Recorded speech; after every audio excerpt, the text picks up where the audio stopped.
Alright guys, gals and non-binary pals, it's time to do this one last time. I'm Lucas Holland, this is Wiki Weekends, and I'm joined as always by the lovely Karl Smallwood.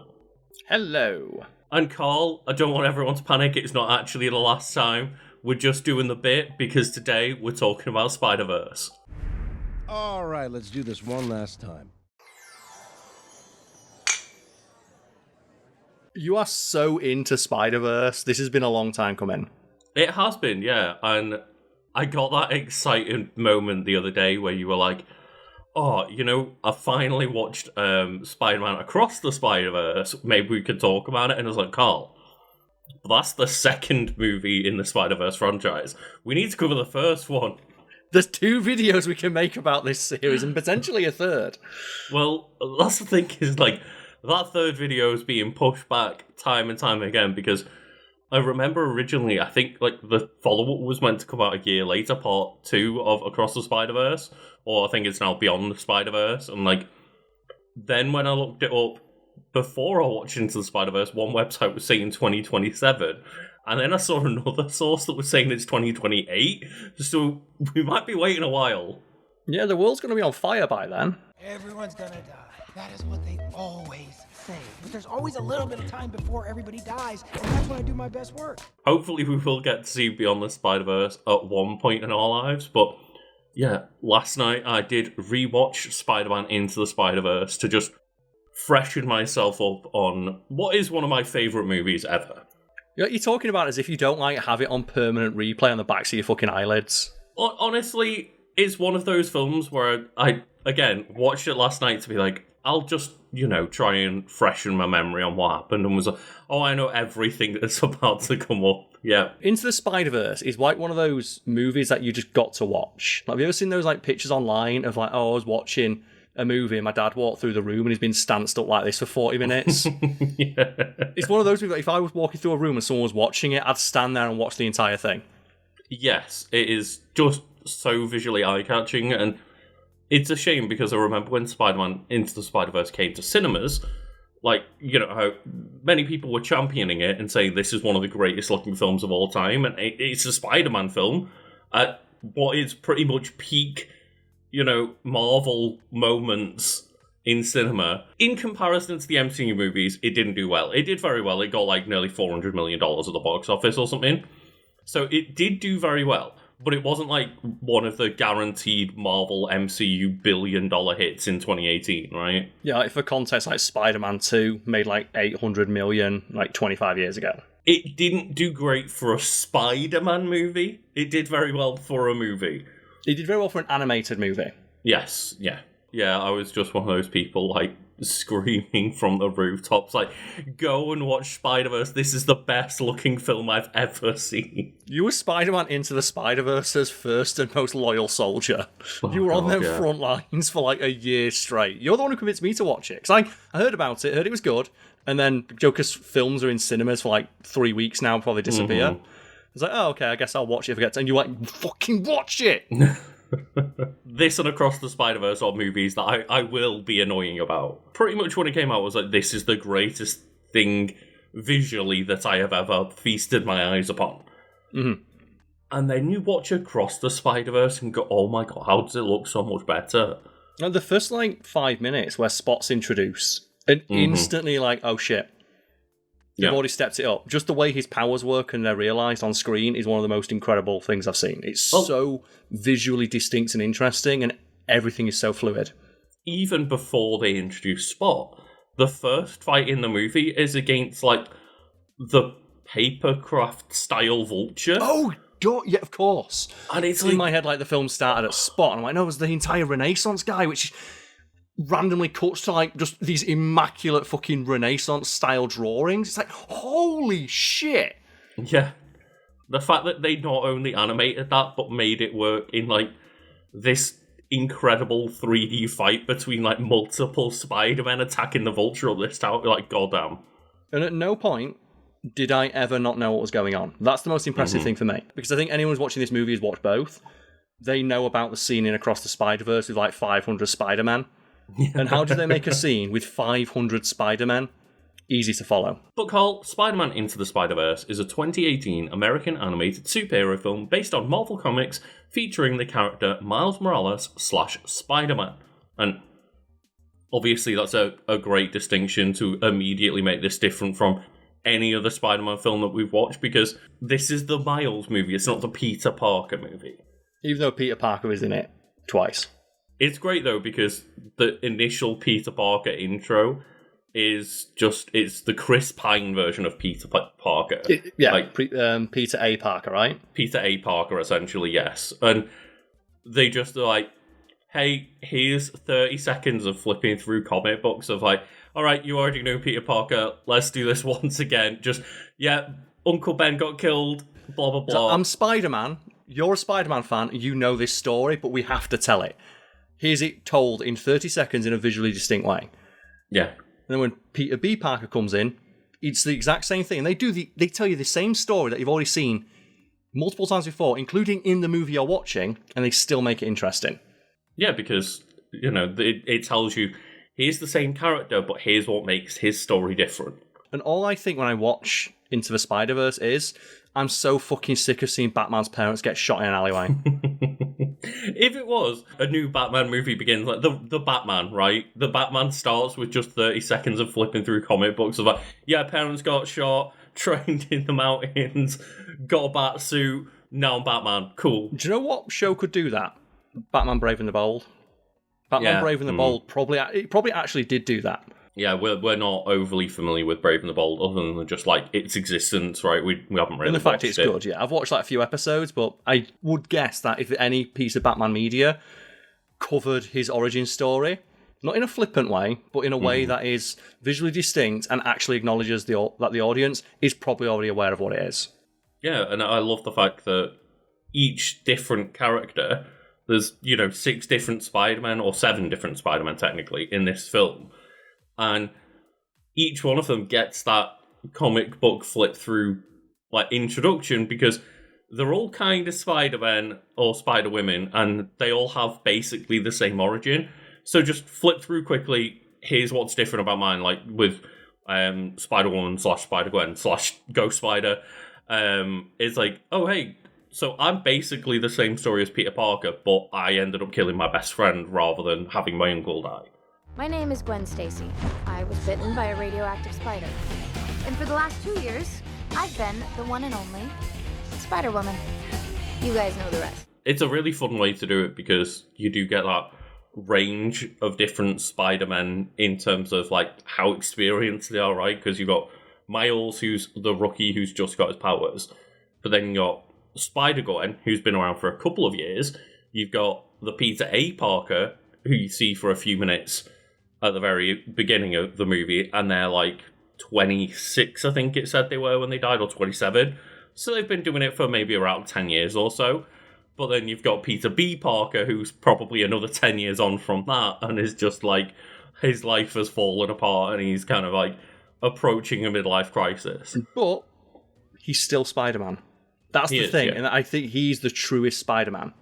Because even though his life is shit, he's still Spider-Man. He still maintains that sense of purpose to do the right thing. Yeah, because when Miles is initially, talking to Peter Parker, and he's like, man, I'm just going to go home. I'm just going to launch myself back through this super collider and fuck off. I don't care what happens. And then immediately just Miles Morales gives him like the guilty look, right? Of just, oh man. He's like... It's like, yeah, I guess I am Spider-Man. I do have to help, because that's what Spider-Man does. What are you doing? Making you feel guilty. Is it working? No, it's not.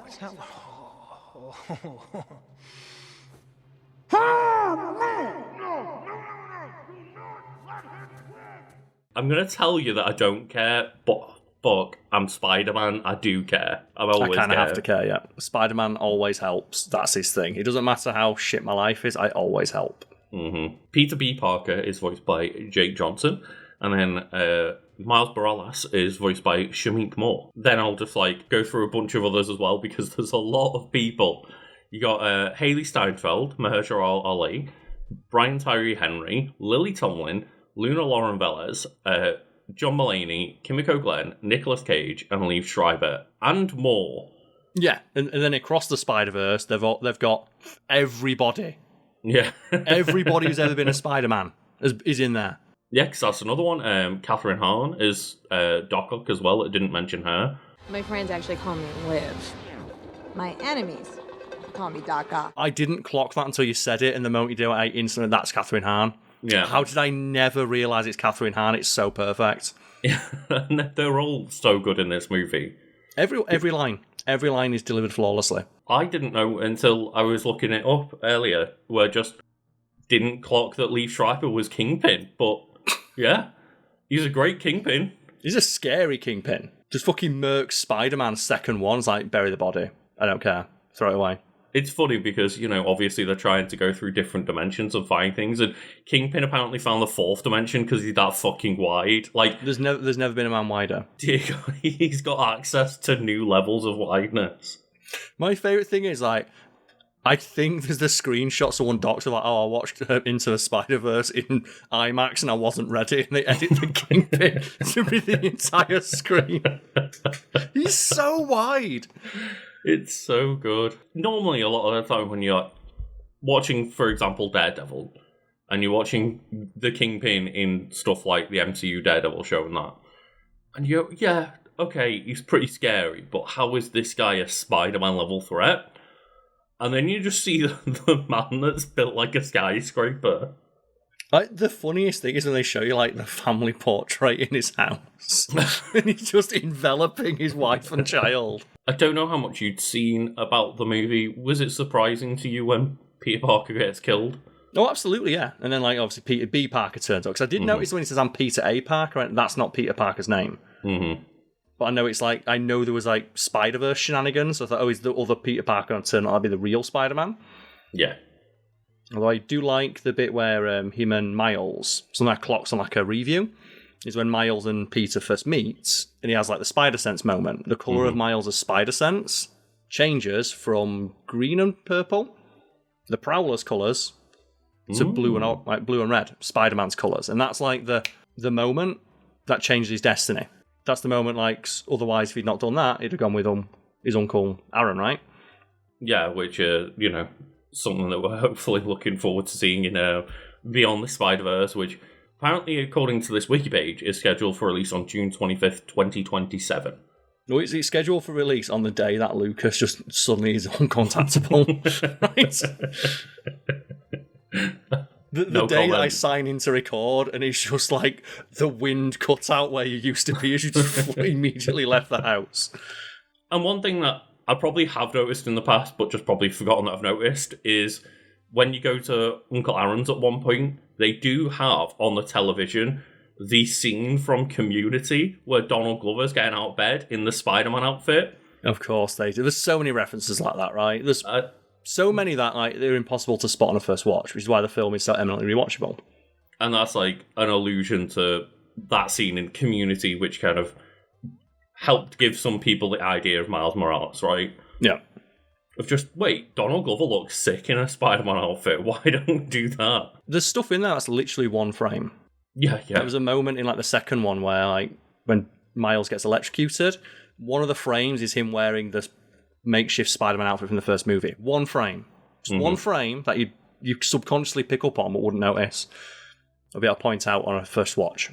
And speaking of suits, the Miles suit alone in this movie is, I think it just looks even cooler than the regular Miles Morales outfit. It is. There is some good-looking spider people in terms of like the outfits they're wearing in this movie. Like, every single design is like money. I presume that the Ghost Spider one, that it looks like it's just ripped straight out of the comics rather than a brand new version.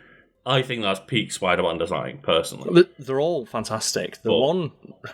Can you imagine, though, if in like Beyond the Spider-Verse, Miles is like, hey, I've got to go get himself a new outfit, and he rocked up in the outfit from Spider-Man 2, the game.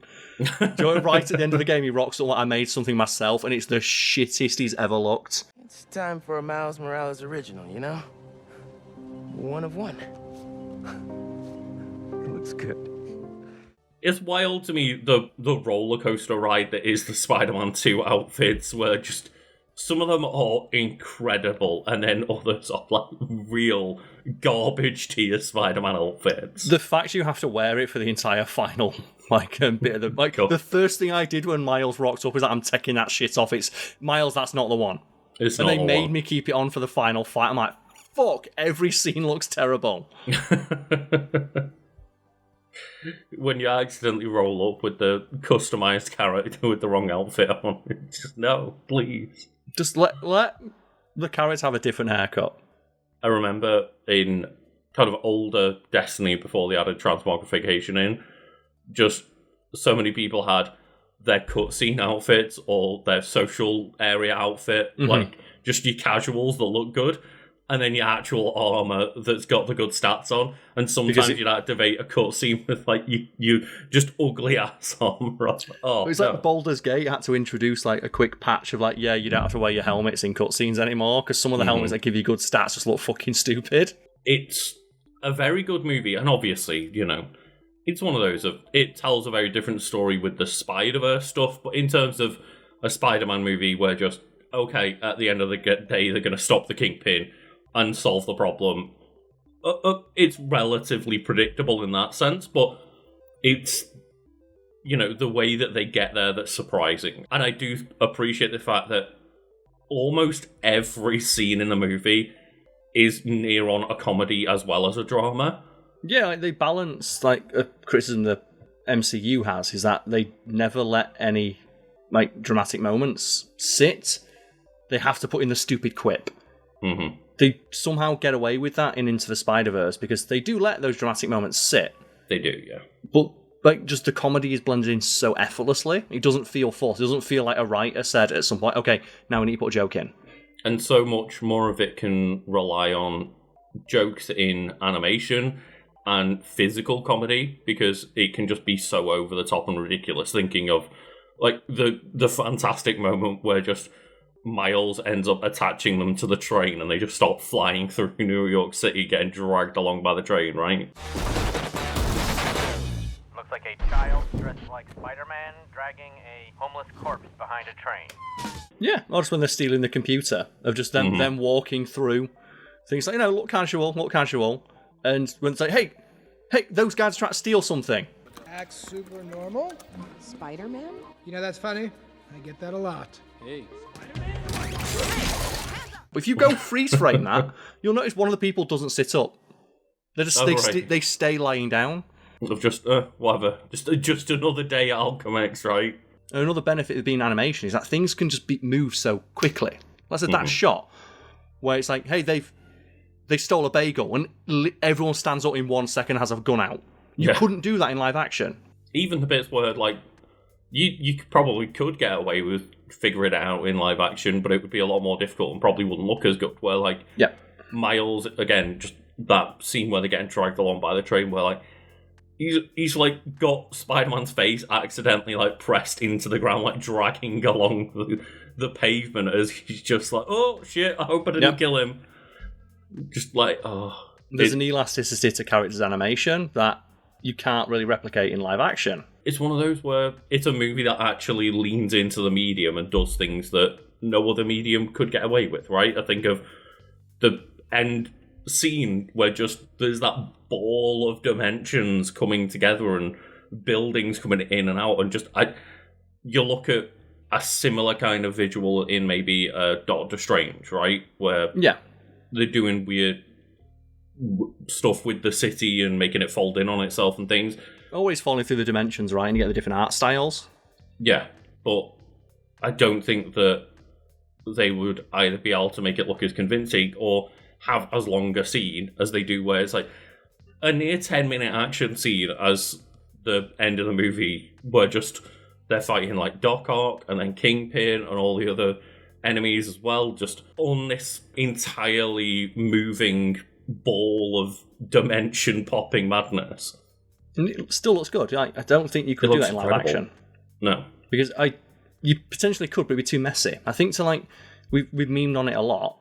The Flash movie, right? Where right at the end of they look into all the different dimensions. Not only does it look like shit, just how slowly they have to pan between dimensions. Because it would be a visual mess otherwise. But with animation, when you cut between something, because you're going from one frame to the next, it's a new painting. Mm-hmm. You can have a shift that is really dramatic instantly, or near instantly, within the space of a frame, because the medium allows it, and people are familiar with the medium, and their mind doesn't reject it. When you watch really messy, just poorly and sloppily edited CGI and live action footage, not only the animation but also the audio design and the soundtrack as well, right? There's so many pops in the audio. I think of the Prowler moments, right? The Prowler theme, the scariest theme ever written for a villain. Yeah, that thing is legitimately, you feel your heart racing when you listen to it. It genuinely is tense and scary when Miles is running away from Prowler that first time. Kill that guy.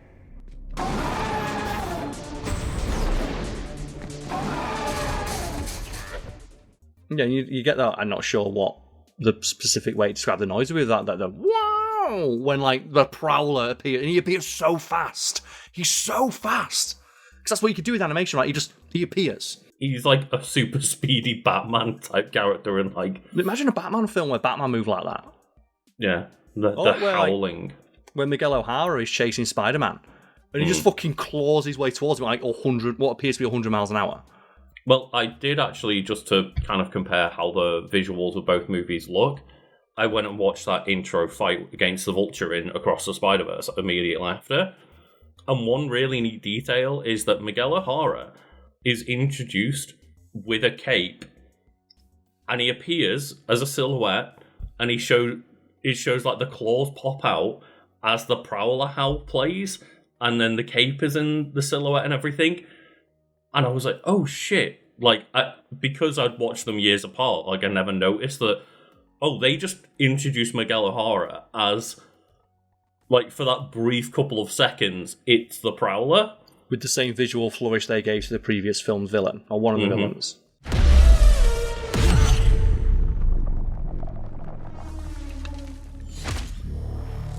That's a detail, again, when you're watching those years apart, you probably never picked up on, but just a wonderful, subtle little hint of where the movie's going to go, right? Not to mention, it's an awesome theme. Prowler's theme is legitimately unnerving. Yes. It makes you tense listening to it. Mm-hmm. I would love to see a breakdown from the composer about how exactly they composed that and why it has the effect on you that it does. Because everyone I've spoken to about it says the same thing about that theme. I don't like it. It makes me feel tense watching the scene and listening to that theme. It has a little section here on music where it talks about the production of the music, but it's just talking about the soundtrack and the records themselves rather than the audio design, so it doesn't seem to help us with that. But yeah, just even the soundtrack, they seem to pick the perfect songs for every moment. And that scene where he just dives backwards off the giant skyscraper and just has that leap of faith moment, right? That's a great moment. God, did it get old seeing people try and recreate it in Spider-Man the game? Yeah. But, it doesn't take away from the movie. It doesn't take away from the movie, but it did take away from the moment of it was good in the movie, you're not doing it justice. The movie did it so good, you don't need to try to make it again. It's like the film watching equivalent of when you go to a concert and someone's filming it on their phone. Mm-hmm. And it's you've already got the best possible experience in front of you right now. Why are you ever going to watch that back? Yeah, I remember last concert I went to, someone literally live streamed the entire thing, but it was their reaction to it, so they just stood with their phone in front of them the entire time, live streaming it. And I just looked, and I think when I walked past them, I clocked, and there was 12 people watching. And I was there's more people watching you do this in the crowd, because you're really distracted. You're holding your phone 2 foot in front of your face with the light on max. I think they had a ring light as well. No. Someone had a ring light, but it might not have been that person filming, but one person brought a ring light for taking selfies. And I'll be honest, it wasn't annoying at all. But Cole, moving on to the development of this movie, it says, following the November 2014 hacking of Sony computers, emails between then Sony Pictures Entertainment co-chairman Amy Pascal and President Doug Belgrad were released, saying that Sony was planning to rejuvenate the Spider-Man franchise by developing an animated comedy film with Phil Lord and Christopher Miller.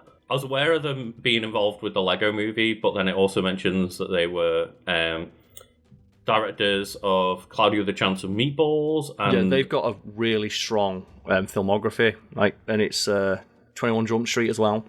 21 and 22 Jump Street, yeah. 22 Jump Street is on my list for a while, because that's one of my favourite line reads from an actor. And it's where just Channing Tatum is running down a street and some birds are in his way. He's like, "Fuck you, doves!" Just Channing Tatum really sells that line. Fuck you, doves! Do you like the idea? Just like, fuck you, doves. As I said, it's just one of my favourite line reads. I'd recommend Cloudy with a Chance of Meatballs if people have never watched it. The sequel's not so much, but the first one is fantastic, yeah. Yeah. Cloudy with a Chance of Meatballs 1 is legitimately fantastic. So it was one of those movies where I just assumed it was generic animated movie that was for kids that I didn't really need to care about.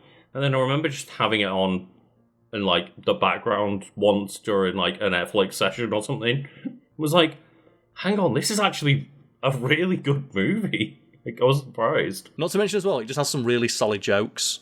I think one that springs to mind is like when, the entire world is being covered in food. Mount Rushmore, all the presidents get hit with pies, except for Abraham Lincoln, who gets hit in the back of the head with a pie, because that's where he got assassinated from, and it's like, oh. Fucking hell. That's the thing, though.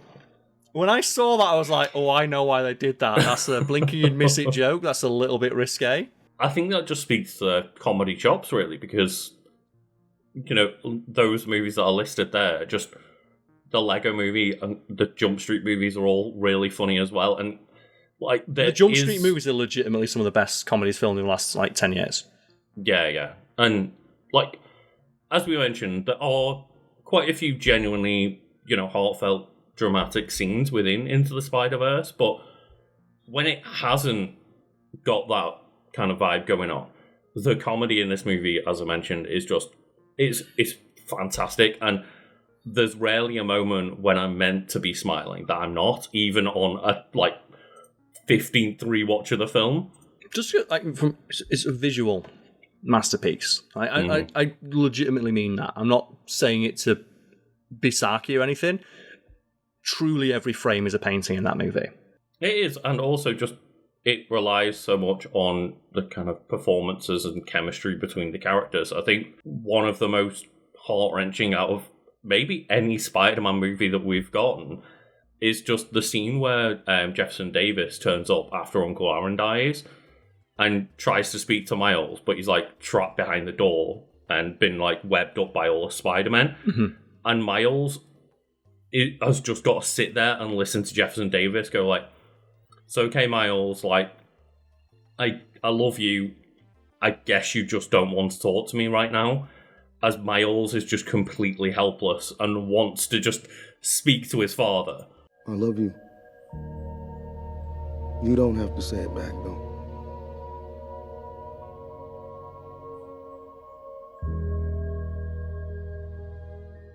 Obviously, the emotional payoff of that being the moment where he just locks the fuck in and learns how to Venom Blast on command.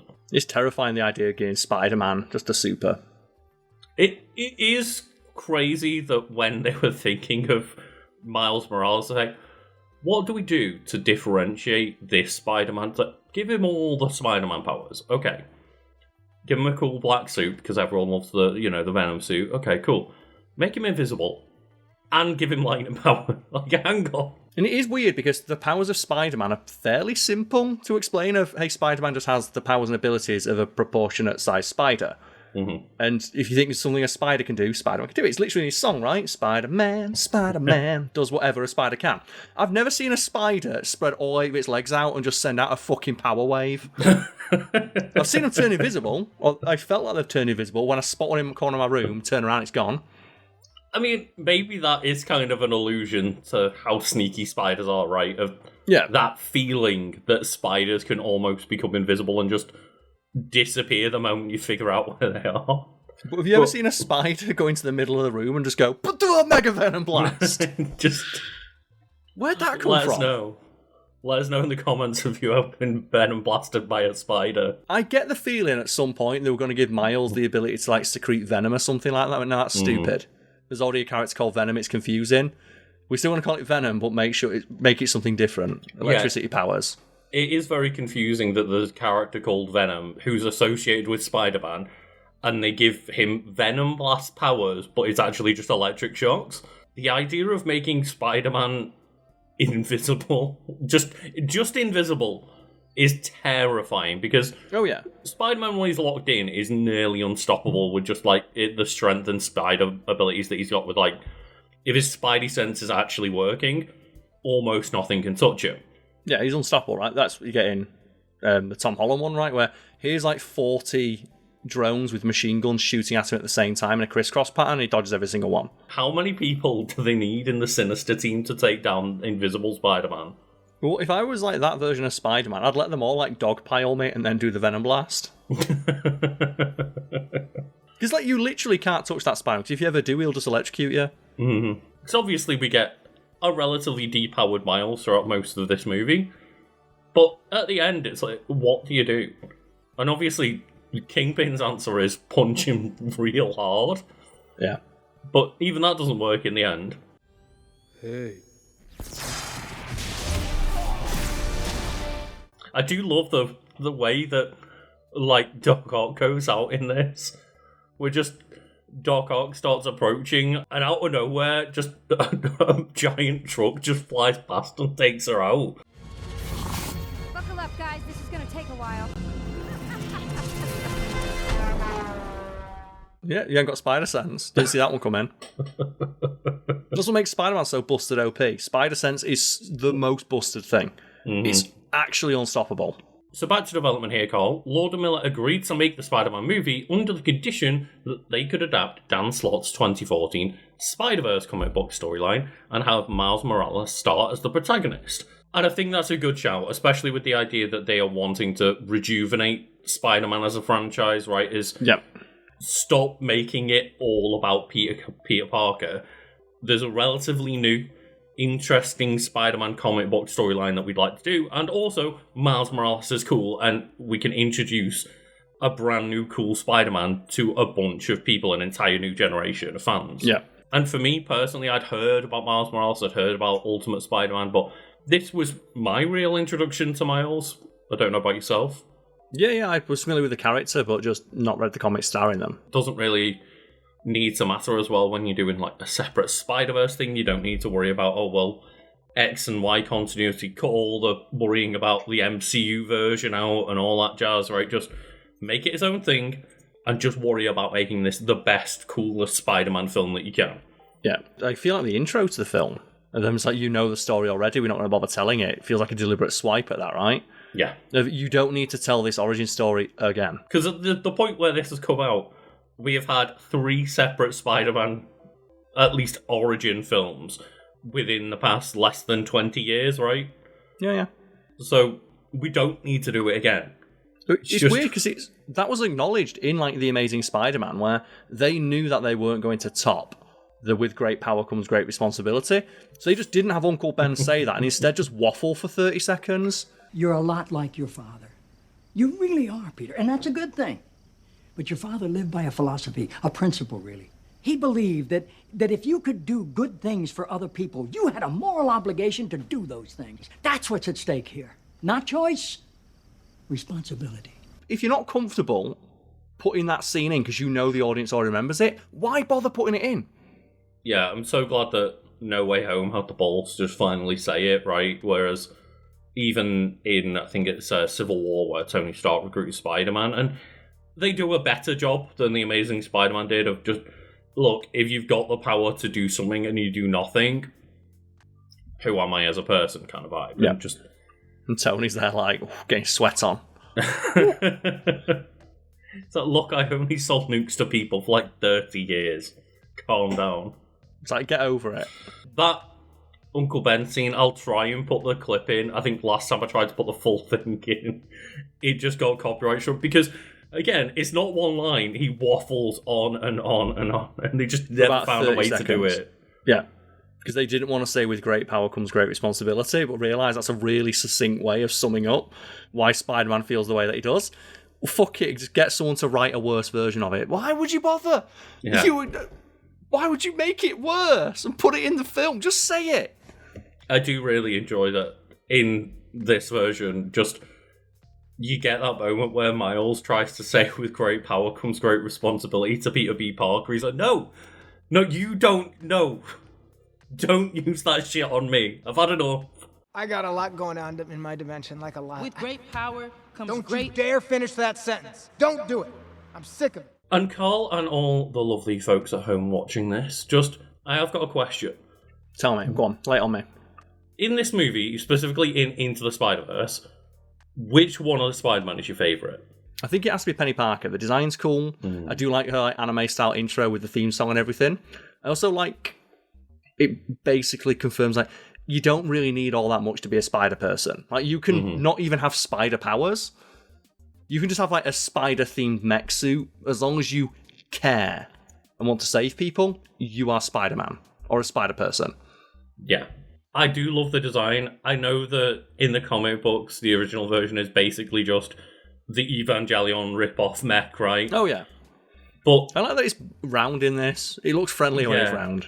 I love how cutesy the design is in this version. I really think it kind of fits that character of Penny Parker a lot more. I don't know what the character is like in the comic book specifically and whether it fits that kind of edgy vibe a lot more, but the way that they are in Spider-Verse, at least, where they're, the very like bubble pop kind of vibes, just that nice rounded cutesy design with like the emoji face going on, it fits That's so such well. A genius detail. Get the little Daft Punk helmet. Hi guys. Konnichiwa. Hajime yoroshiku. Penny and Spider-Man Noir and Spider-Ham, they obviously feel a bit less like main characters than the main three Spider people in this, but they all are in it just enough to give them all great character moments, right? Yeah, like Spider-Ham didn't land for me, but I can see why people would find them funny. I like them. I think that they're clearly probably aiming towards a younger demographic with the Spider-Ham jokes, right? Which is fine, but I still think it was a fun performance, and they have some like great little lines in there. I think my favourite moment of Spider-Man Noir is just the introduction where they're all like, is he in black and white? Yeah. And where's the wind coming from? We're underground right now. Is he in black and white? Where's that wind coming from? We're in a basement. Wherever I go, the wind follows. And the wind, it smells like rain. It's just, I love the idea of the Spider-Man Noir can't ever look like he's not in a noir movie. It's always got to be dramatic at all times. People obviously like the little gimmick with the Rubik's Cube, right? Of just being enamoured with this small coloured cube. We've never seen colour before. What the fuck is this? So it was that reminds me of, it's like some translated like Russian post from Facebook. Of like they discovered this new species of weird fish at the bottom of the ocean, as they often do. And the comment translated from Russian is, "The fuck this fish." That always gets me when I think about it. It's like, the fuck this thing. I mean, that's pretty much a good way to describe anything at the bottom of the ocean, exactly right? Yeah, just the fuck this fish. Oh, God. But, yeah. Thank you all for watching this video. If you've enjoyed it, make sure you give us a like and subscribe and all that good jazz. But, yeah. Oh, man. I'm so happy that I've got to watch Into the Spider-Verse again. It brings me so much joy. Inject this into my veins over and over again, please. I don't care if it takes 5 more years to get another one out the door. Just keep making Spider-Verse movies. Yeah, as long as you make it good, I'm good. God, yeah. But yeah, thank you all for watching, and have a lovely day. We'll see you all next time. Wow, Carl. That was a really great video that we both just watched. It was indeed, yes. I greatly enjoyed our discussion of Topic. I love Topic. I do, yes. Like, the stuff we talked about while discussing Topic was very interesting, and I hope the audience found it interesting too. You're one sexy man. Fill up, J. Fry. And you know who else we have to show love to, Carl? That would be, of course, the people on our shout-out tier over on our Patreon. We certainly do, Lucas, and if anyone would like to join our Patreon to get a shout-out at the end of the videos, they can do so by following the links found below. As a reminder, we have a standing offer, a challenge, if you will, to our audience to try and come up with a name to shout out that is difficult for us to pronounce or just embarrasses us with our lack of knowledge, as people did last month with the reference to the Transformers movie we didn't get. Yeah, I mean, yeah, that was a rough one. People certainly let us know about that, but hopefully maybe we do a little bit better this time with knowing what all the references are. Ba weep grana weep nitty bong. Ba weep grana weep nitty bong. Well, I certainly get the reference in the first person we have to shout out. So the first person we have to give a shout out to is Bee of Awesome. Specifically, their name reads, Bee of Awesome do a fusion dance to make Lucal or Carcass. P.S. Wish me luck with the calves this month. And Lucas, are you feeling a fusion dance? I mean, yeah, sure, let's go. Okay, so do you remember the fusion dance? I do, because you got to kind of go that way and then that way. You go that way, and then it's you want to do the so fusion. There we go. We did our best. The Discord also, fusion. like, we'd have to get really far back as well to make sure we can fit our arms on screen. Because I feel like with our height difference, if we try to do a fusion dance, we would do the thing where your fingers don't quite connect, and we'd end up creating like a really skinny one or a really fat one. But then the next person we have to shout out is Dan Daly. So thank you so much, Dan Daly. And I am a big fan of the alliteration. The more alliteration, the better, in my opinion, which a couple of our Patreon supporters have taken to heart by turning their name into a tongue twister. Mm-hmm. Indeed. But there's no tongue twister here, Lucas, with Judge Dredd. Simply Judge Dredd. And I just want to give one more shout out, because every time I point out that Judge Dredd is supposed to be like satire, some people don't get it. And it's like, do you really not get that it's supposed to be satire when Judge Dredd uses white phosphorus indoors? Shh, calm. That's just badass, right? That's just cool. It's like, well, I didn't realise Judge Dredd is a commentary on the over-militarisation of the police. White phosphorus grenades authorised for use indoors, next to people's houses. Oh.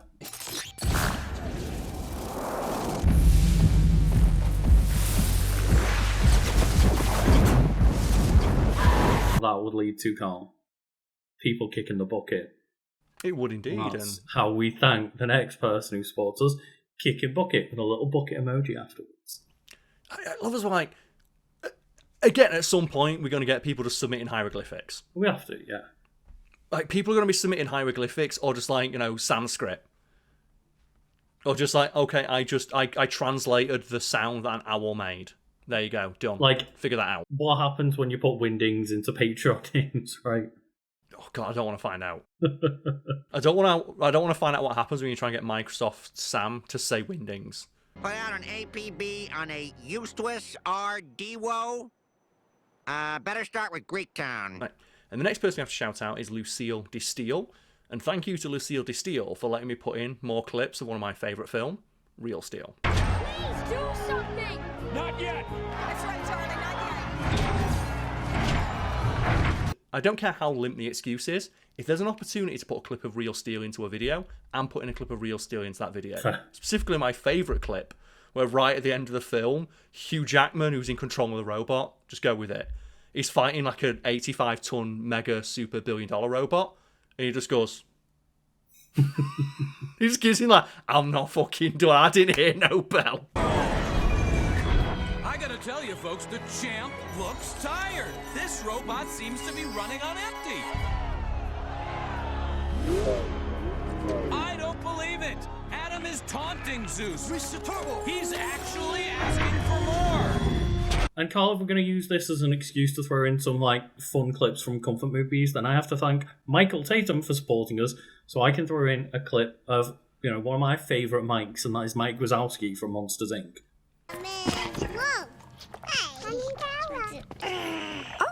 Oh, well, hello there. What's your name? Michael Tatum. Is it ever confirmed that his full name is Michael Wazowski, or is it just Mike? I don't know about the Michael. It's definitely Mike Wazowski. I don't know whether it's Michael Wazowski. Because I know, like, Sully is James P. Sullivan, right? Yeah. Like, he has, like, a full proper name. I'll double check. And I'll put, like, a picture on screen to confirm whether or not... Is he Michael Wazowski, or is it Mike? Mm-hmm.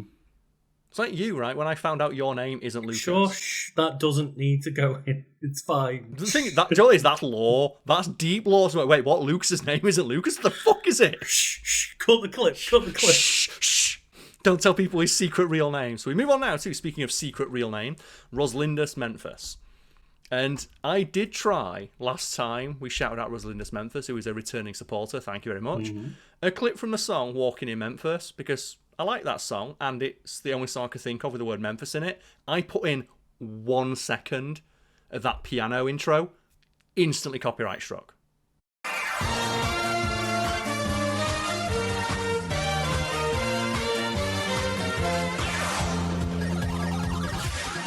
Keep in mind as well that this shout out goes at the end of the video. Yeah. So at the end of a 50-minute long video, whoever owns the rights to that song, Mark Cohen, I think it is, his music label must have seen this video. Oh, it's a 55-minute long video. They use 1 second of his song. We own that shit. We can claim all that money. It's like, fuck you. I'm going to make things a little bit more difficult for you then, Carl, because I'm going to say, thank you to the next person who is on our chart here, of course, Split Screen. And I was going to mention, as you mentioned music, just putting in some Starscream music from Transformers Devastation.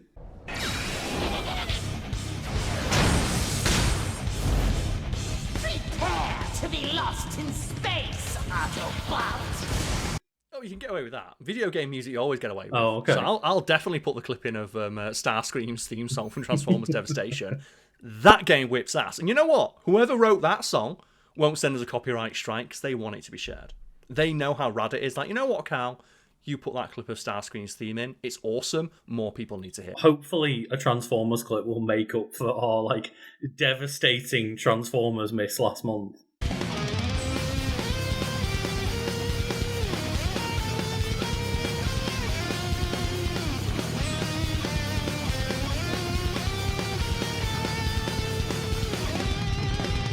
And I will certainly put in the clip of Starscream flying into frame as Butt Rock starts playing in the background in the middle of space, where he just screams "Prepare to be lost in space, Autobots!" My favourite quote from Starscream is in the challenge mode, where one of the challenges is fight Starscream and Thundercracker and 15 other fucking jets at once. And it's the only time in the game Starscream ever says the line "death from above," but he says it so quick because he's flying as he says it. He's like, "Death from above!" and just flies in. Destruction from above! And as mentioned earlier, there's a gauntlet being thrown down for our audience on Patreon to challenge us with tongue twisters. Someone's taken that gauntlet, dipped it in shit and slapped me across the face with it. So their name is the Boledos Bajando Baja Blast Buffing Bacas de Caca de Buffalo Bombonado Bolodeses Bucanada Ebaca Bailando Con Barbosa. And I will say, I'm a fan of tongue twisters. I'm not a fan of tongue twisters in languages I don't speak. I like my favourite poem. Fuzzy Wuzzy was a bear, Fuzzy Wuzzy had no hair, so Fuzzy Wuzzy wasn't Fuzzy Wuzzy.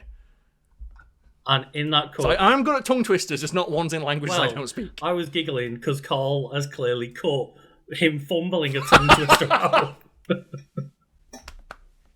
That's getting cut as well, fuck it. And then I guess one name to challenge me to shout out is Tiniqui Ochata Octiclane Tomi.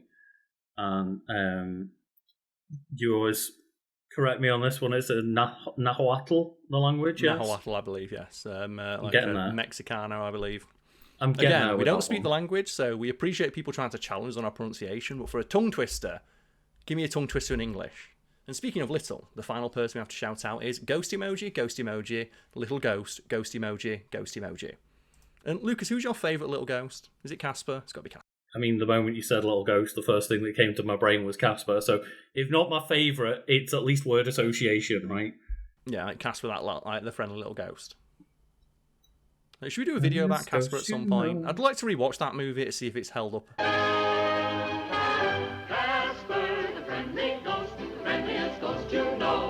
To be fair, I would actually low-key kind of love a reboot of Casper the asshole ghost with a gun. Oh, dear. But yeah, I guess thank you all once again for a new month of more support from all you lovely folks. And yeah, it's just always appreciated. Thank you so much. Support is never expected, but always appreciated. Thank you. Have a great time.